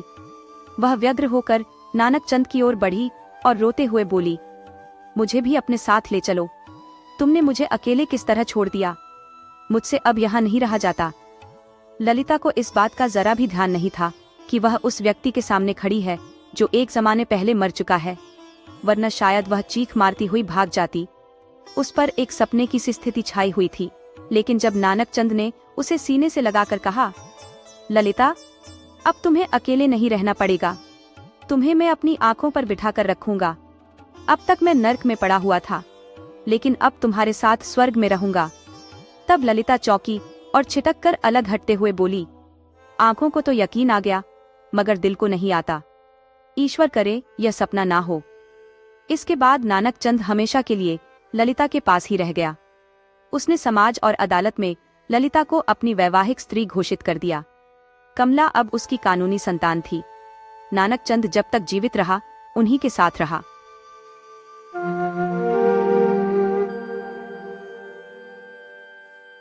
सैकड़ों साल पुरानी बात है। एक गांव में रतन नाम का एक नौजवान रहता था। रतन स्वभाव से बड़ा ही मिलनसार और दूसरों की सहायता करने वाला था। उसके आगे पीछे कोई नहीं था, ना उसका कोई परिवार था और ना ही कोई रिश्तेदार। गांव के सभी लोग रतन को बहुत ही पसंद करते थे। शक्ल सूरत से रतन बहुत ही सुंदर था। वह जिससे भी एक बार मिल लेता, उस पर अपना असर छोड़ देता। इसके अलावा रतन में एक खूबी और थी। उसे गाने बजाने और संगीत का बहुत ही शौक था। चाहे ढोलक हो, सितार हो या बांसुरी, हर तरह का वाद्य यंत्र बजाने में वह माहिर था। साथ ही उसकी आवाज इतनी सुरीली थी कि जो भी उसका गाना एक बार सुन लेता, वह मंत्रमुग्ध हो जाता। गांव में जब भी कोई खुशी का मौका होता, रतन को वहां पर जरूर बुलाया जाता। अपने इस हुनर के कारण रतन की जिंदगी बड़े ही आराम से गुजर रही थी। एक दिन की बात है, रतन के गांव में एक शादी का समारोह था, जिसमें राज्य की राजधानी कौशलपुर से एक व्यापारी वहां पर आया था। उस व्यापारी ने इस मौके पर अपने नगर कौशलपुर की ऐसी तारीफ की कि वहां पर जितने भी लोग मौजूद थे, उनके मन में कौशलपुर नगर देखने का शौक पैदा हो गया। अब रतन के मन में भी यह इच्छा जाग उठी थी कि किसी भी तरह कौशलपुर नगर अवश्य देखना चाहिए, लेकिन उसके पास इतना धन नहीं था कि वह यात्रा का खर्च उठा सके। अपनी इस इच्छा को पूरी करने के लिए रतन ने गांव में बड़ी ही मेहनत से काम करना शुरू कर दिया। लगभग 1 साल की कड़ी मेहनत के बाद उसके पास अब 100 अशर्फियां इकट्ठी हो गई थीं। उसे इस बात का विश्वास हो गया था कि वह इस धन के सहारे राज्य की राजधानी कौशलपुर नगर की सैर कर सकता है और वहां पर कुछ समय बिता सकता है। एक दिन रतन को पता चला कि उसके गांव के कुछ व्यापारी कौशलपुर नगर की ओर जा रहे हैं। रतन ने भी अपना सामान बांधा और उन व्यापारियों के काफिले के साथ हो लिया। जब रतन कौशलपुर राज्य पहुंचा, तो वहां एक सराय में ठहर गया। इसके बाद वह कौशलपुर नगर को देखने के लिए निकल पड़ा। इस बड़े नगर में ऊंचे ऊंचे मकान थे, बाजारों में रौनक थी और नगर के बीचों बीच एक बहुत ही बड़ी नदी बहती थी। रतन को कौशलपुर नगर का इलाका इतना पसंद आया कि वह दिन भर वहीं पर घूमता रहा। शाम को वह वापस अपनी सराय में आया, खा पी कर सो गया। इस तरह से रतन ने कौशलपुर नगर में काफी दिन बिताए। रतन के साथ जो व्यापारी आए थे, वे अब वापस जाने लगे थे। उन्होंने रतन को भी अपने साथ चलने को कहा, मगर रतन का मन अब कौशलपुर नगर से वापस जाने का नहीं था, इसीलिए उसने साफ मना कर दिया। व्यापारियों का काफिला वापस लौट गया। अब रतन के पास जितनी भी धनराशि थी, वह सब खर्च हो चुकी थी। हालत यह हो चुकी थी कि उसके पास 2 वक्त की रोटी खाने के लिए भी पैसे नहीं बचे थे। जब भूखे मरने की नौबत आई, तो रतन पास के ही एक मंदिर में जाकर बैठ गया। 2 दिन तक रतन इसी मंदिर में बैठा रहा। फिर मंदिर में आने वाले लोगों को उस पर तरस आ गया। उन्होंने 4 रोटी सुबह और 4 रोटी शाम उसे देना शुरू कर दिया। ईश्वर का करना ऐसा हुआ कि मंदिर में आने वाले लोगों में से एक आदमी ऐसा भी था जो एक बहुत ही अमीर व्यापारी था। एक दिन उस व्यापारी ने रतन से उसका हालचाल पूछा और कहने लगा, भाई, तुम्हारा नाम क्या है? तुम किस जगह के रहने वाले हो? क्योंकि तुम्हारे रहन सहन और बोलचाल से यह मालूम होता है कि तुम कौशलपुर नगर के तो नहीं हो। तुम्हारी बात करने के तरीके और शिष्टाचार से यह पता चलता है कि तुम किसी अच्छे परिवार से हो।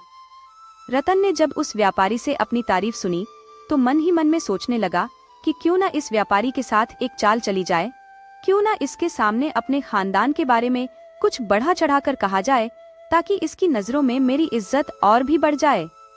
हो सकता है इससे मेरा कुछ फायदा भी हो जाए। यह सोचकर रतन ने एक ठंडी सांस भरी और अपनी आंखों में आंसू भर लाया। वह कहने लगा, श्रीमान, आप एक बहुत ही अच्छे इंसान हैं, इसीलिए किसी दूसरे का दुख आपसे देखा नहीं जाता। मैं बहुत ही खुश हूँ कि आपने मेरी असलियत को पहचान लिया। बात यह है कि मैं एक बहुत ही शरीफ और नेक खानदान से हूँ। मेरा गांव प्रीतमपुर है। मैं वहाँ के सेठ गुलाबचंद का इकलौता बेटा हूँ। मेरे पिता अपने इलाके के सबसे बड़े व्यापारी हैं। कुछ दिन पहले ही हमारे गांव से व्यापारियों का एक काफिला कौशलपुर नगर में व्यापार के लिए आया था। अब क्योंकि मुझे भी कौशलपुर नगर में व्यापार करने का बहुत ही शौक था, इसीलिए मैंने अपने पिताजी से आज्ञा लेकर उन व्यापारियों के साथ यहाँ पर चला आया। मेरे कुछ ऊंट और नौकर भी मेरे साथ थे। जब हमारा काफिला कौशलपुर नगर के पास ही पहुँचने वाला था तो लुटेरों के एक दल ने हमारे काफिले पर हमला कर दिया। वे लोग हमारे काफिले का सारा माल लूट कर ले गए। साथ ही उन्होंने काफिले के व्यापारियों, मेरे नौकरों और मुझे भी खूब मारा पीटा। जैसे तैसे मैं अपनी जान बचाकर कौशलपुर में दाखिल हो गया, लेकिन मेरी यहाँ पर किसी से जान पहचान नहीं थी और लाचार होकर मैं इस मंदिर में आकर बैठ गया। जब कोई मेरे गांव से व्यापारियों का काफिला यहाँ पर आएगा या यहाँ से कोई काफिला मेरे गांव जाएगा, तभी मैं अपने गांव वापस जा सकता हूँ। जब तक ऐसा कोई मौका नहीं आता, मैं आप जैसे लोगों की दया पर ही निर्भर हूँ। व्यापारी ने जब यह सारी बातें सुनी तो कहने लगा, अरे नौजवान, तुम ईश्वर पर भरोसा रखो। मुझे पक्का विश्वास है कि जल्दी ही तुम्हारी सारी परेशानियां दूर हो जाएंगी और तुम एक बार फिर से पहले की ही तरह ऐशो आराम की जिंदगी गुजार सकोगे। अब तुम ऐसा करो, मेरे साथ मेरे घर चलो, वहां पर तुम कुछ दिन मेरे साथ रह सकते हो। यह कहकर वह व्यापारी, जिसका नाम मनसुख था, रतन को अपने घर ले आया। मनसुख जब रतन को अपने घर पर ले आया तो उसकी खूब खातिरदारी की गई। मनसुख के घर पर काफी नौकर चाकर थे। जब रतन को वहां पर रहते हुए 3 दिन बीत गए तो एक शाम की बात है, व्यापारी का एक नौकर रतन के पास आया और उसे मकान के एक एकांत कोने में ले जाकर कहने लगा, अरे भाई, क्या तुम जानते हो कि हमारे सेठ जी तुम्हें यहाँ पर क्यों लेकर आए हैं? रतन ने कहा, तुम्हारा सेठ एक बहुत ही दयालु और नेक दिल इंसान है। उसे मेरी हालत पर दया आ गई, इसीलिए वह मुझे यहाँ पर ले आया। नौकर कहने लगा, तुम बड़े भोले हो भाई, असल बात तुम्हें मालूम नहीं है। बात यह है कि हमारे सेठ जी की एक बड़ी ही सुंदर बेटी है, जिसके लिए वह काफी समय से कोई लड़का ढूंढ रहे हैं, लेकिन अभी तक सेठ जी को कोई भी ऐसा लड़का नहीं मिला जो उनको और उनकी बेटी दोनों को पसंद आ जाए। जो लड़का सेठ जी पसंद करते हैं उसे उनकी बेटी मना कर देती है, और जो लड़का बेटी को पसंद आता है उसके लिए सेठ जी राजी नहीं होते। इस तरह से कई रिश्ते टूटने के बाद भी सेठ जी की बिटिया अभी तक कुंवारी है। मुझे लगता है कि जरूर सेठ जी को तुम अपनी बेटी के योग्य लगे हो, इसीलिए वह तुम्हें अपने साथ लेकर हवेली पर आ गए हैं। वह तुम्हारी शादी अपनी बेटी के साथ करना चाहते होंगे। जब रतन ने यह सुना तो उसके हृदय में प्रसन्नता का ज्वार उमड़ पड़ा, किंतु अपनी खुशी को छिपाते हुए उसने नौकर से कहा, अरे भाई, इस बारे में मुझे कुछ ज्ञात नहीं है। तुम्हारे सेठ जी ने मुझसे ऐसी कोई बात नहीं की, लेकिन अच्छा किया जो मुझे बता दिया। देखो भाई, तुम्हें बताना मेरा कर्तव्य था, आगे तुम जानो और तुम्हारा काम। यह कहकर नौकर वहां से चला गया। नौकर के जाने के बाद रतन मन ही मन विचार करने लगा कि सेठ अपनी पुत्री की शादी मुझसे करना चाहता है, और शायद इसका कारण यह है कि मैंने अपने बारे में बढ़ा चढ़ाकर सेठ को सब कुछ झूठ बताया है।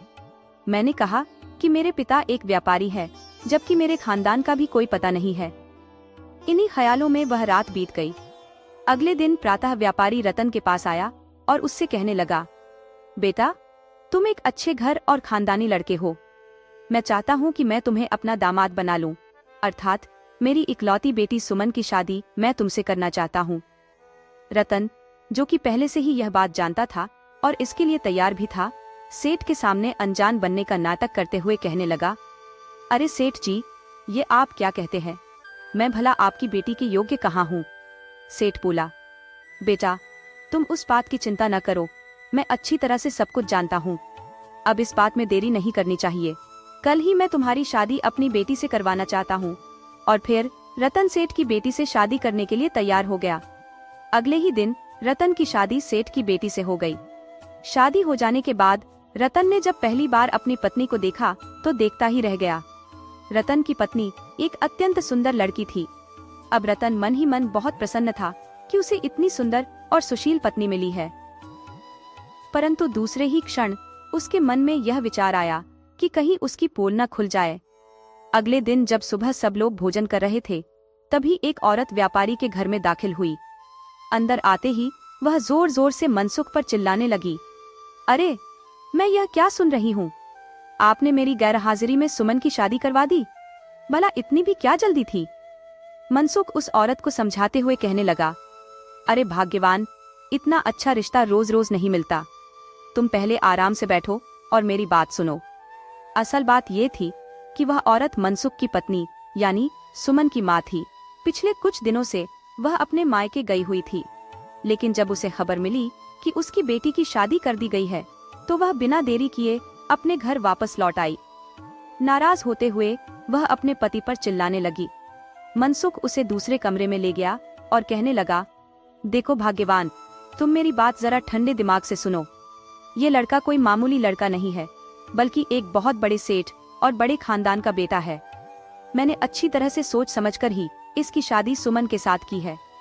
अगर मैं तुम्हारे वापस लौटने का इंतजार करता तो हो सकता है यह लड़का भी हाथ से निकल जाता। इसीलिए मैंने बिना देरी किए अपनी बेटी की शादी इससे करवा दी। इसके बाद पत्नी कहने लगी, मैं कहती हूँ कि आपने सच्चाई जानने की कोशिश की कि यह लड़का जो कहता है वह बात एकदम सच है। भाग्यवान ने कहा, इसमें पता क्या लगाना है? नहीं जी, आप तो एकदम भूले हैं। मुझे उस नौजवान पर बिल्कुल भी विश्वास नहीं है।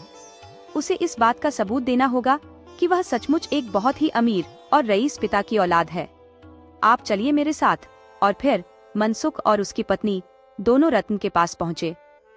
मनसुख की पत्नी कहने लगी, सुनो नौजवान, हालांकि तुम्हारी शादी मेरी बेटी से हो चुकी है, लेकिन क्योंकि यह शादी मेरी गैरहाजिरी में हुई है, इसीलिए मुझे इस बात की सच्चाई मालूम नहीं है कि क्या तुम सचमुच किसी बड़े ही रईस और अमीर पिता के बेटे हो।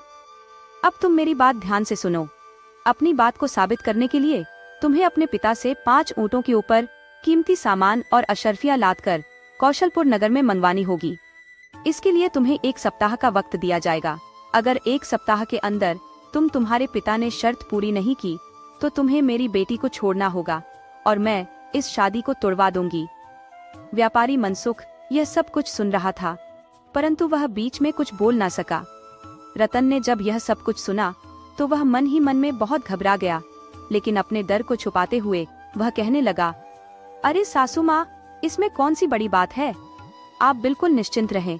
मैं यहाँ से किसी आदमी को संदेशा देकर अब अपने पिता के पास भेज दूंगा और अवश्य ही 1 हफ्ते के अंदर अंदर कीमती सामानों से लदे हुए 5 ऊँट कौशलपुर नगर पहुँच जाएंगे।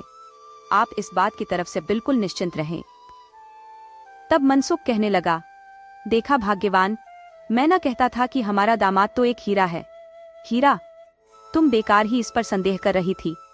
चलो अब निश्चिंत हो जाओ, 1 हफ्ते के अंदर तुम्हारी दी गई शर्त पूरी हो जाएगी। मनसुख और उसकी पत्नी वहां से चले गए।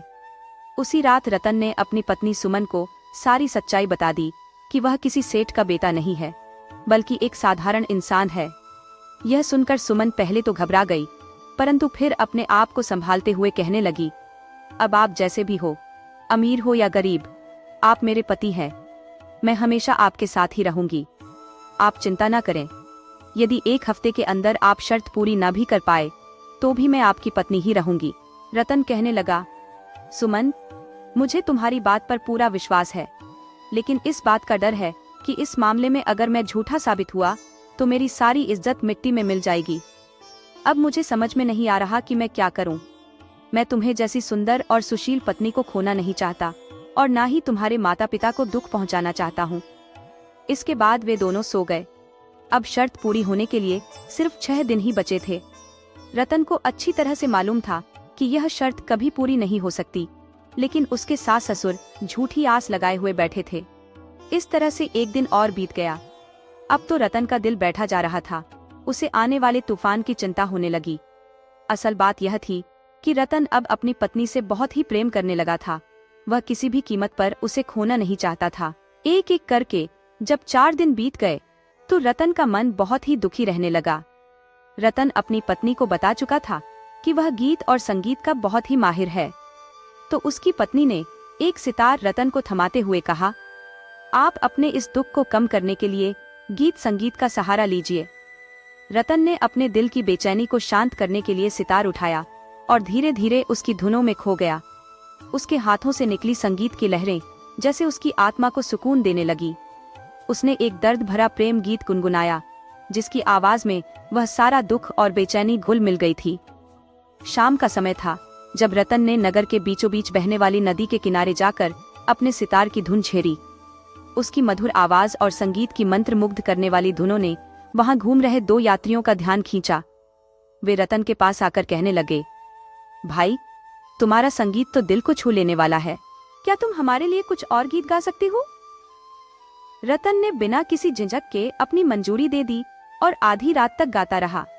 दरअसल वे दोनों यात्री साधारण नहीं थे। उनमें से एक कौशलपुर नगर का राजा और दूसरा उसका मंत्री था। वे दोनों भेष बदलकर राज्य का भ्रमण कर रहे थे। जब रतन ने गाना बंद किया तो राजा ने उससे पूछा, भाई, तुम्हारा संगीत इतना सुरीला है, पर तुम्हारे गीतों में इतनी वेदना क्यों है? तुम कौन हो, कहां से आए हो? रतन ने सिर झुकाकर जवाब दिया, महाराज, मैं एक झूठा और फरेबी व्यक्ति हूँ। मैंने झूठ बोलकर व्यापारी की बेटी से शादी की है और अब अपनी गलती का परिणाम भुगतने वाला हूँ। राजा ने उसकी आंखों में झांकते हुए कहा, भाई, तुम्हारे मन में अपनी पत्नी के लिए जो सच्चा प्रेम है वह तुम्हारे गीतों में झलकता है।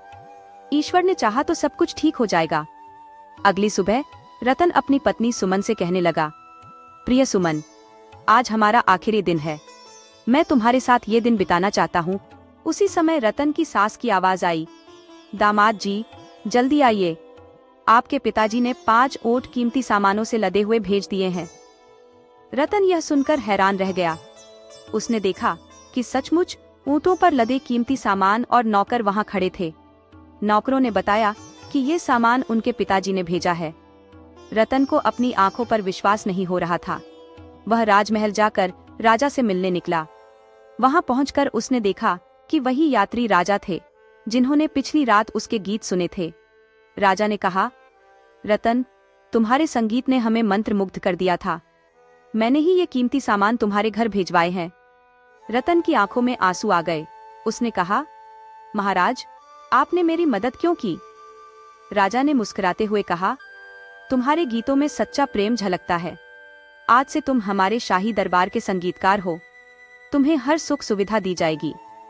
रतन ने महाराज का धन्यवाद किया और जब वह अपने ससुराल लौटा तो सब बहुत खुश हुए।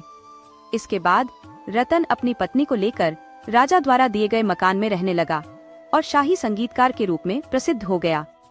तो दोस्तों, मुझे पूरी उम्मीद है कि आपको यह कहानी पसंद आई होगी। कृपया कमेंट करके बताइए और वीडियो को लाइक करना मत भूलिए। ऐसी ही दिलचस्प कहानियां सुनने के लिए चैनल को सब्सक्राइब कर लीजिए।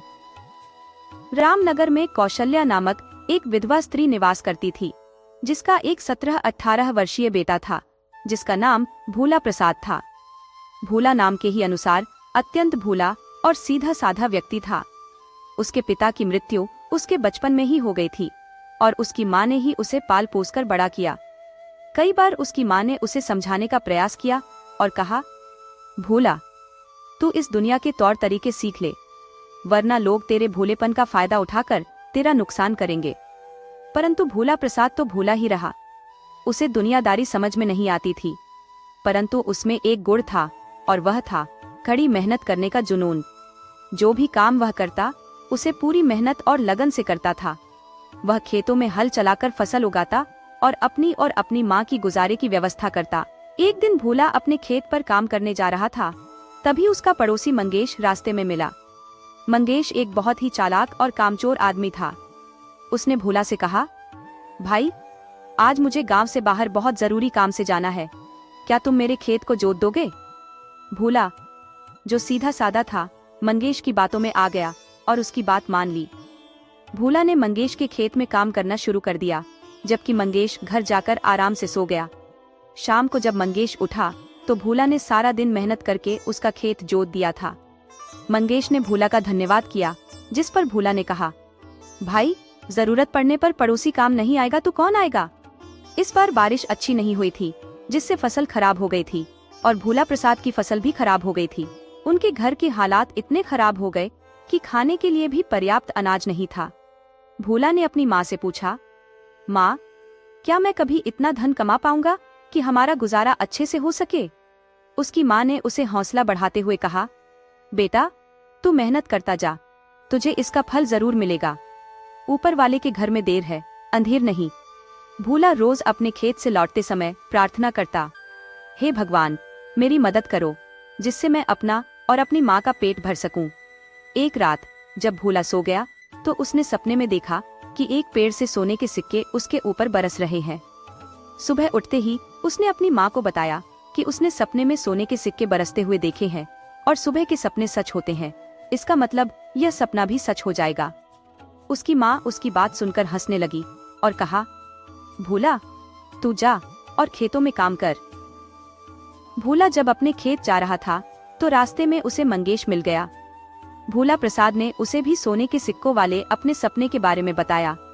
मंगेश मन ही मन भूला को मूर्ख समझता था। मंगेश ने भी कहा, भूला भाई, ऐसा ही एक सपना मुझे भी आया है। आज मुझे जमीन के अंदर से सोने के सिक्के मिले हैं। मंगेश ने आगे कहा, भूला, आज मेरी तबीयत ठीक नहीं है, क्या तुम मेरे खेत में हल जोत दोगे? भूला प्रसाद फिर से मंगेश की बातों में आ गया और उसके खेत में हल चलाने लगा, जबकि मंगेश अपने घर चला गया। भूला ने मंगेश के खेत में काम करना शुरू कर दिया। हल चलाते चलाते उसका हल जमीन में एक जगह पर फंस गया। उसने मिट्टी हटाकर देखा तो एक घड़ा दबा हुआ था जिसमें सोने के सिक्के भरे हुए थे।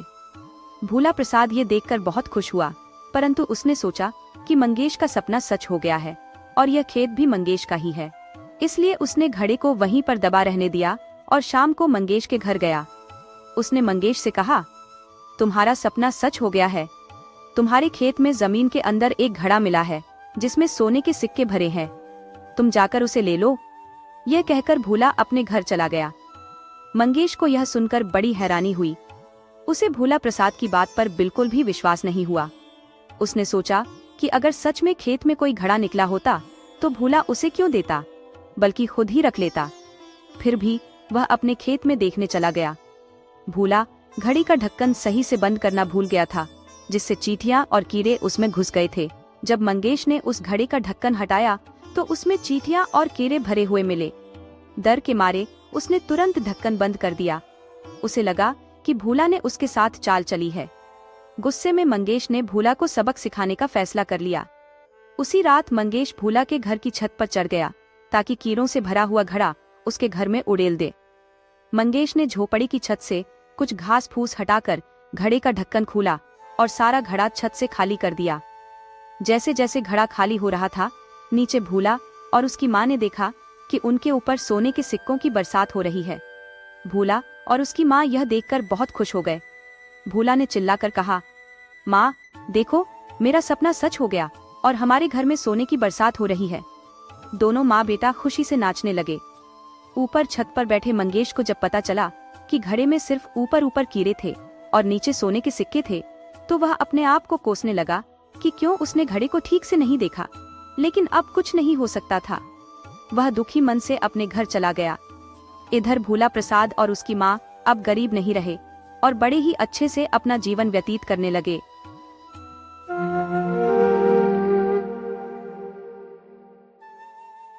राजा इंद्रवर्मा अपने राज्य की जनता के बहुत ही प्रिय थे, क्योंकि वे कभी भी अपनी जनता की फरियाद को अनसुना नहीं करते थे। आसपास के राज्यों में भी यह बात मशहूर थी कि राजा इंद्रवर्मा के दरबार से कोई फरियादी खाली हाथ वापस नहीं जाता था। राजा के बाल काटने और हजामत बनाने के लिए जो नाई आता था, राजा उसका बहुत ही सम्मान करते थे। उसका कारण यह था कि वह 90 साल का एक बुजुर्ग आदमी था, जो राजा साहब के पिताजी के समय से ही महल में आ रहा था। राजा उसे अपना खानदानी नाई मानते थे। जब राजा साहब छोटे थे तो उनके और उनके पिताजी के बाल भी वही काटता था। राजा इंद्रवर्मा जी के पिता का देहांत हो चुका था। उसकी उम्र 90 साल की होने के बावजूद भी वह बहुत ही सेहतमंद और तंदुरुस्त था। यहाँ तक कि पूरे राज्य में उसकी सेहत और तंदुरुस्ती के चर्चे थे। हर कोई राजा इंद्रवर्मा के खानदानी नाई की सेहत का राज जानना चाहता था। राजा साहब ने कई बार नाई से उसकी सेहत का राज पूछा, लेकिन नाई हंसी मजाक में ही बात को टाल देता। एक दिन राजा इंद्रवर्मा ने नाई से कहा, तुम जरूर ही खूब बादाम, अखरोट, घी ये सब खाते होगे, तभी तो इतने सेहतमंद हो। नाई ने हंसते हुए कहा, मैं गरीब आदमी हूँ, ये सब मेरे नसीब में कहाँ है, और वैसे भी इस उम्र में ये सब चीजें मुझे हजम नहीं होंगी। एक बार फिर से अपनी सेहत का राज छुपा लिया। परंतु राजा भी इतनी जल्दी हार मानने वालों में से तो नहीं थे। उन्होंने ठान ही लिया कि जो भी हो, नाई की सेहत का राज तो पता लगाना ही पड़ेगा कि कैसे वह इस उम्र में भी इतना चुस्त और दुरुस्त रहता है। अगले दिन राजा इंद्रवर्मा ने अपने खास दरबारी को बुलाया और कहा, हमारे कुछ आदमियों को इस नाई के पीछे लगा दो, जो 24 घंटे उसकी जासूसी करेंगे और उसकी अच्छी सेहत का राज जानकर मुझे बताएंगे। दरबारी ने आदेश का पालन किया और कुछ जासूस बूढ़े नाई के पीछे लगा दिए। राजा के जासूस दिन रात 24 घंटे बूढ़े नाई की निगरानी करने लगे। जासूस भेष बदल बदल कर नाई के पीछे घूमते। अगले दिन जासूसों ने देखा कि नाई सुबह सूरज उगने से भी पहले उठकर अपने घर से निकल पड़ा। गांव के बाकी लोग अभी सो ही रहे थे। वह कहाँ जा रहा है, ये जानने के लिए जासूस भी उसके पीछे पीछे चल पड़े। बूढ़ा नाई बहुत ही तेज कदमों के साथ चलता जा रहा था। कई मील चलने के बाद वह एक पहाड़ी पर चढ़ने लगा। नाई इतनी तेजी से चल रहा था कि वह जासूसों की नजर से ओझल हो गया। जासूस वहीं रुककर उसका इंतजार करने लगे। कुछ देर बाद वह नाई पहाड़ी से नीचे उतरा। उसकी मुट्ठी में कुछ छोटे छोटे फल थे जिन्हें उसने पकड़ रखा था और वापस चलते चलते वह उन्हें खाता हुआ जा रहा था। उन जासूसों को यह समझते हुए देर न लगी कि हो ना हो यह रहस्यमय फल ही नाई की सेहत का राज है। इन्हीं फलों को खाकर नाई 90 साल की उम्र में भी इतना स्वस्थ और तंदुरुस्त है। अगले दिन जासूसों ने राज दरबार में जाकर राजा इंद्रवर्मा को यह सारा किस्सा बता दिया। राजा ने फिर से एक आदेश दिया, जाओ और उस पहाड़ी पर जाकर उन रहस्यमय फलों का पता लगाओ। परंतु बहुत खोजबीन करने के बाद भी उन्हें पहाड़ी पर कोई भी रहस्यमय फल नहीं मिला। आखिर थक हार कर राजा ने नाई को दरबार में पेश करने का हुक्म दे दिया। राजा इंद्रवर्मा ने नाई से सीधा सवाल किया, आप बताएं कि आपकी अच्छी सेहत का क्या राज है। बूढ़े नाई को पहले ही सारे मामले की भनक लग चुकी थी। उसने जवाब दिया, हुजूर, मैं रोज पहाड़ी पर जाकर एक रहस्यमय फल खाता हूँ, वही मेरी सेहत का राज है। राजा बोले, ठीक है, चलो हमें भी वहाँ लेकर चलो और दिखाओ वह कौन सा फल है। और नाई के साथ कुछ दरबारी उसे पहाड़ी की ओर चल दिए। पहाड़ी पर पहुंचकर नाई उन्हें एक पेड़ की तरफ इशारा करते हुए बोला, हुजूर, यही है वो पेड़ जिसके मैं फल रोज खाता हूँ। राजा ने जब पेड़ की तरफ देखा तो वे गुस्से से आग बबूला हो गए, क्योंकि यह तो एक साधारण सा बेर का पेड़ था। राजा ने चिल्लाकर कहा, तुम हमें बेवकूफ समझते हो? ये मामूली सा बेर का फल है। हर रोज हजारों लोग इसे खाते हैं, पर वे सब तो तुम्हारी तरह सेहतमंद नहीं है। नाई ने हाथ जोड़कर कहा, हुजूर, हर रोज जो हजारों लोग यह फल खाते हैं वह बेर का फल होता है, लेकिन मैं जो यह फल खाता हूँ यह सिर्फ बेर का नहीं है, यह तो मेरी मेहनत का फल है। इसे खाने के लिए मैं रोज सुबह तड़के उठता हूँ और 10 मील तक पैदल चलता हूँ। इससे मेरे शरीर की अच्छी कसरत हो जाती है और सुबह की साफ सुथरी हवा किसी दवाई से कम नहीं है। बस यही मेरी अच्छी सेहत का राज है। राजा इंद्रवर्मा को नाई की बात समझ में आ गई। उनके मन में अपने खानदानी नाई के लिए सम्मान और भी बढ़ गया। उन्हें समझ में आ गया कि अच्छी सेहत के लिए सुबह सुबह की लंबी सैर बहुत जरूरी है। दोस्तों, जब आजकल की मॉडर्न लाइफ में हमारा सारा काम इंटरनेट और मोबाइल पर ही डिपेंड हो गया है, तो हमें अपनी सेहत को बनाए रखने के लिए कोई ना कोई फिजिकल एक्टिविटी जरूर करनी चाहिए, चाहे वह एक्सरसाइज हो या सुबह की लंबी सैर।